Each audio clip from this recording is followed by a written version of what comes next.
I have my thoughts on comedy sequels that come way after the original movie come out.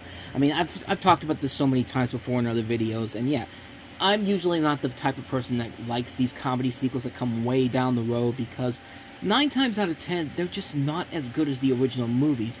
And now, since it seems like we're now fully focusing on legacy sequels because of how well Top Gun did a few years ago, the stick is getting old really fast, and it's just kind of like, I mean, me personally, I'm just sick and tired of it already. I mean, yeah, I'll go see a new Jurassic Park movie, or a new Smurfs movie, or any of these other legacy sequels we've got coming out, like the Naked Gun's coming up pretty soon. It's not really a legacy sequel, kinda, but like stuff like Freakier Friday, who was asking for that per se? But I bring this up because The Best Man was a movie that came out in 1999, and then 14 years later, they decided to do a sequel, and I was looking at this going like, why are we doing this? Like, why are we making a sequel to this almost 15 years later? But it turns out it actually ended up working in the long run, and I'll get to that in just a minute here. But in The Best Man Holiday, after nearly 15 years apart, Taye Diggs, Neil Long, Morris Chestnut, Harold Perrineau, Terrence Howard, Sanaa Lathan, Monica Calhoun, Melissa D'Souza, and Regina Hall reprised their career-launching roles as the characters reunite for a Christmas weekend at the home of their friend Lance Sullivan and his wife Mia. And like I said, I like the first movie a lot. I think it's a surprisingly good movie. You really like hanging out with these characters because they are so likable. The comedy is very funny and cleverly done, and it's just a fun, solid comedy that I'm amazed got lost over time. I mean, when they made this, I was just kind of like, was the first Best Man even that successful? Or something that would have that lasting longevity, like a Dumb and Dumber or American Pie or these other comedy franchises that we have out there. And I guess it was because people came out in droves to see this movie. It actually ended up being a much bigger hit than the first film was. And they had been hyping it up around that time. They were on all these different talk shows. I think they actually had a Family Feud episode where they were actually on there. Or I might be thinking of the other one, the other Christmas star-studded Christmas film. What was it? Almost Christmas, I think it was. I think that was it. But I mean, I like the first Best Man movie, so I wanted to just hoping for something good. And I came out of there, and not only was I really enjoying the movie, I actually thought it was actually really, really good. I mean, the first film was a surprisingly good movie that showed black people in a much better light than what we're used to seeing in other movies at the time. But I think the new one actually topped it. I think it actually did a pretty good job of handling that, and more importantly, the movie did everything that a reunion-type movie should do right. This is coming right after American Reunion, which is a film that I just felt like didn't work at all. I love the American Pie movies, and I was excited to see everybody coming back for this one, but it really did feel like we're only coming together because we got a paycheck, because we need a paycheck, and American Pie is a thing. That's what it felt like with American Reunion. That's a film that felt like nothing more than a cash grab. The actors really didn't feel like they wanted to return for that film, but it felt like they were obligated to, and it felt like there wasn't even a script for that one. But this one completely does everything American Reunion did wrong the right way. This film doesn't feel like a cash grab because it's been way too long since the last movie, and the film hasn't been well known for a while. The cast really does seem to feel like they wanted to return for this, and it shows in the movie. It also gives the chance for director Malcolm Lee, who had a really bad movie to start the year off in 2013 with Scary Movie 5, put his career back on track, man. So what makes this movie work?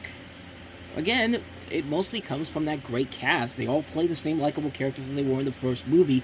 And usually when an actor plays a character he or she hasn't played in a long time, you can usually tell when somebody's playing that role and is forcing the same characteristics of that character from the last movie into this one. And here, there's none of that.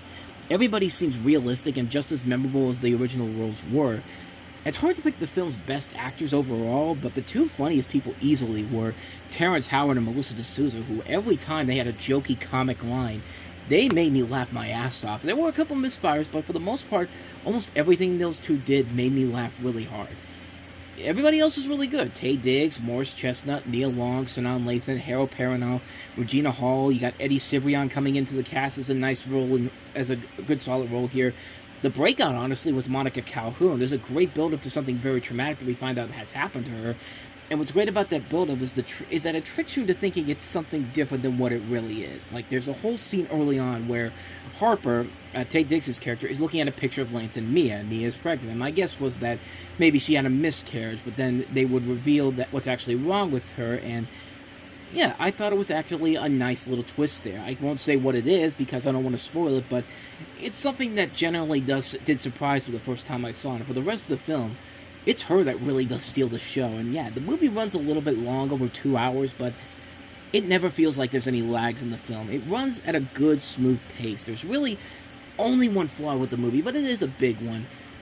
A lot of the dramatic moments in the film you can kind of see coming right away. I mean, some of them are really unnecessary. You can tell that they're taking a lot of pointers from The Family Stone, Dan of Real Life, and just recently we looked at This Christmas, but adding in dramatic moments mixed in with the comedy. But besides the big one centering around Monica Calhoun, a lot of the other big drama moments you can kind of see coming a mile away. You know when somebody's going to get into a fight. You know when a couple's going to split up because of something that shouldn't have been done in the first place. You know, one guy's going to figure out the other guy's plan just so they finally get along. And you know they're all finally going to get together at the end and sing Kumbaya. There are two really dumb moments in here. One is when Julian, who's, I think that's, who's Julian here? Where Julian, Harold Perrineau's character, he discovers that his wife Candace, Regina Hall, Regina Hall. I'm getting my Reginas confused. Regina Hall's character Candace is seen on the video on YouTube having sex for money. And I mean, it was well established in the first movie that Candace was a stripper before, so it really should not surprise him that his wife's sexual past is online. They eventually do get back together towards the end, but that baffled me a little bit. Maybe the biggest thing overall was the subplot with Harper and Lance. I mean, Harper's book career is struggling, as are his fiancés with a baby on the way, and his boss suggests a biography about Lance, and throughout the weekend, he keeps trying to find a way to get Lance to agree to the book, but because of the troubled past, he can't find the heart to ask him. You know, he could have asked him about possibly doing it as they were coming. I mean, they had a troubled past, but there are better ways to ask the guy if he'd do it, and all in all, they make it much more difficult than it needed to be, and all it does lead to is my least favorite cliche in films, and that is, of course, the liar reveal, as Lance does eventually figure out what Harper's real intentions are, and they go to their separate corners until the final subplot about Lance breaking a football record comes into play.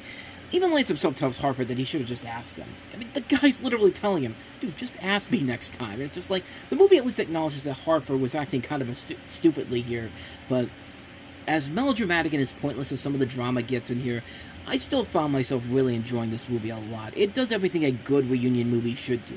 It brings back the cast that clearly wanted to work together again. They would actually do another spin-off series on Peacock after this, which was supposed to be the third movie, but I guess they made it into a television series for Peacock. But it gives them a good story to work with, brings back the memorable characters we came to like in the first film, who are just as great and memorable this time around. To say whether or not it's better than the original is a little difficult. I go back and forth on it. While it certainly has a lot of elements that I like about this that make it better than the original, those overdramatic moments do drop it just a little bit. I will say that both movies are the same, actually very strong black-centered comedies that a white guy like me could even enjoy. It's a really good movie, and if you're looking for a fun, solid comedy that any adult could enjoy, this is definitely one I highly recommend checking out. The Best Man Holiday.